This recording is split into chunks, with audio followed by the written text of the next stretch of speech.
যুক্তরাষ্ট্রের president Donald Trump বলেছেন, ইরানের বিরুদ্ধে যুক্তরাষ্ট্র ও ইসরায়েলের যৌথ হামলার লক্ষ্য হল মার্কিন জনগণকে সুরক্ষা দেওয়া ও ইরানি শাসন ব্যবস্থার আসন্ন হুমকি দূর করা। হোয়াইট হাউস থেকে দেওয়া এক বিবৃতিতে প্রেসিডেন্ট ট্রাম্প এই অভিযানের উদ্দেশ্য ব্যাখ্যা করেন। বিকাশ পেমেন্টে 10,000 টাকার বেশি অফার। শপিং চলছে তো। ট্রাম্প তার বক্তব্যে বলেন, অল্প কিছু সময় আগে মার্কিন সামরিক বাহিনী ইরানে বড় ধরনের যুদ্ধ অভিযান শুরু করেছে। আমরা তাদের প্রতিটি ক্ষেপণাস্ত্র ধ্বংস করব এবং তাদের ক্ষেপণাস্ত্র শিল্পকে মাটির সাথে মিশিয়ে দেব। ইরানের নৌবাহিনীকেও পুরোপুরি নিশ্চিহ্ন করা হবে। ইরানের পারমাণবিক কর্মসূচি নিয়ে দীর্ঘদিনের উত্তেজনার প্রেক্ষাপটে ট্রাম্প একটি সিম্পল মেসেজ বা সাধারণ বার্তা দিয়েছেন।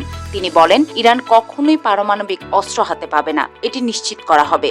এছাড়া মধ্যপ্রাচ্য জুড়ে ইরানের সন্ত্রাসবাদী প্রক্সি বা মদতপুষ্ট গোষ্ঠীগুলো যেন আর অস্থিরতা তৈরি করতে না পারে তার জন্য কঠোর ব্যবস্থা নেয়ার কথা জানান তিনি। প্রেসিডেন্ট ট্রাম্প ইরানি কর্মকর্তাদের প্রতি আহ্বান জানিয়ে বলেন, হয় অস্ত্র ত্যাগ করুন, নয়তো মৃত্যুর মুখোমুখি হন। তিনি ইরানি জনগণকে তাদের সরকার পতনের আহ্বান জানিয়ে বলেন, এখন সময় এসেছে তাদের নিজেদের ক্ষমতা বুঝে নেয়ার।